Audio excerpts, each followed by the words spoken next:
Lt. Gen. J. Silveria, superintendent of the U.S. Air Force Academy, discusses his goals and priorities to an audience of Total Force Airmen at the United States Air Force Academy in Colorado, U.S. on August 17, 2017. In late September, 5 black cadet candidates found racial slurs scrawled on message boards on their doors at the U.S. Air Force Academy Preparatory School.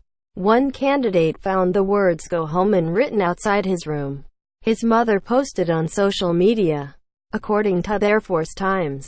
Subscribe to the Postmost newsletter. Today's most popular stories on the Washington Post. The racist messages roiled the academy in Colorado Springs and prompted the school to launch an investigation. They led its superintendent to deliver a stern speech that decried the horrible language and drew national attention for its eloquence. Surrounded by 500 members of the school's staff, Lt. Gen. J. Silveria told cadets to take out their phones and videotape the speech, so you can use it, so that we all have the moral courage together.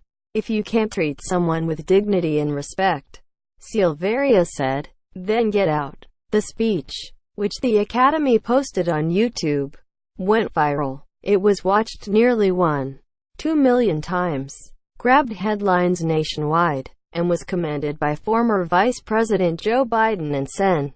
John McCain, ROEs. But on Tuesday, the school made a jolting announcement. The person responsible for the racist messages, the Academy said, was, in fact, one of the cadet candidates who reported being targeted by them. The individual admitted responsibility, and this was validated by the investigation. Academy spokesman, Col. Alan Heritage said in a statement to the Associated Press, adding, "Racism has no place at the Academy, in any shape or form." The cadet candidate accused of crafting the messages was not identified, but the Colorado Springs Gazette reported that the individual is no longer enrolled at the school.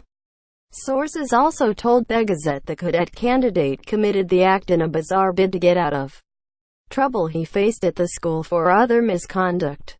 The newspaper reported, the announcement thrust the Air Force Academy Preparatory School onto a growing list of recent hate crime hoaxes, instances in which acts of racism or anti-Semitism were later found to be committed by someone in the targeted minority group. On Monday, police in Riley County, Kansas, revealed that a 21-year-old black man, Dontarius Williams, admitted to defacing his car with racist graffiti as a Halloween prank that got out of hand. Scrawled in washable paint were racist messages telling blacks to go home, date your own kind, and die. The incident provoked controversy and concern at nearby Kansas State University, especially after Williams spoke with the Kansas City Star, claiming to be a black student who was leaving the school because of the incident. He was not, in fact, a student. Officials decided not to file criminal charges against Williams for filing a false report, saying it would not be in the best interests of citizens of the Manhattan community. Police said in a news release. They said Williams was genuinely remorseful for his actions and published an apology on his behalf. The whole situation got out of hand when it shouldn't have even started, Williams said in the statement. I wish I could go back to that night, but I can't. I just want to apologize from the bottom of my heart for the pain and news I have brought you all. When reports circulated last week about the racial slurs on the car, African American students at the nearby Kansas State University campus held a meeting to talk about the incident. Andrew Hammond, a journalism student at Kansas State, told the Kansas City Star Monday he was outraged and hurt to learn the crime was fake. As a black student who has witnessed racist incidents firsthand around Manhattan, this hurts the credibility of students who actually want to step out and say something about it. Hammond said, I'm not sure what type of human being does this kind of thing as a prank. About 3 weeks earlier, Police announced that a 29-year-old black man, a former student named Eddie Curlin, had been charged in connection with 3 racist graffiti incidents at Eastern Michigan University. KKK sprayed on a dorm wall, messages ordering blacks to leave scrawled on a building, and a racist message left in a men's restroom stall. It's unclear exactly what prompts people to commit these hoaxes, stunts and false reports, but such revelations have become a major concern for civil rights activists who document racist and anti-Semitic incidents, particularly amid a rise in reported hate crimes since the 2016 general election.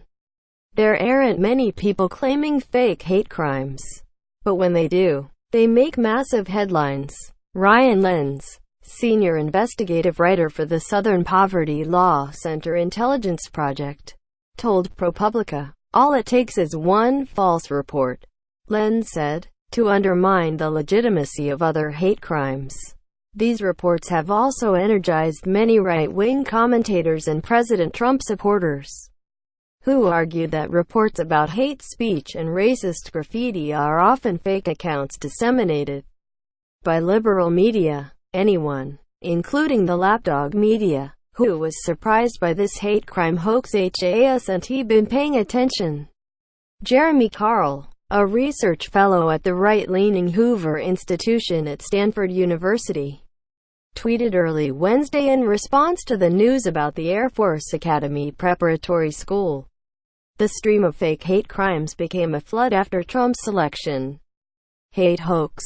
Air Force Academy cadet candidate wrote fake racist messages himself.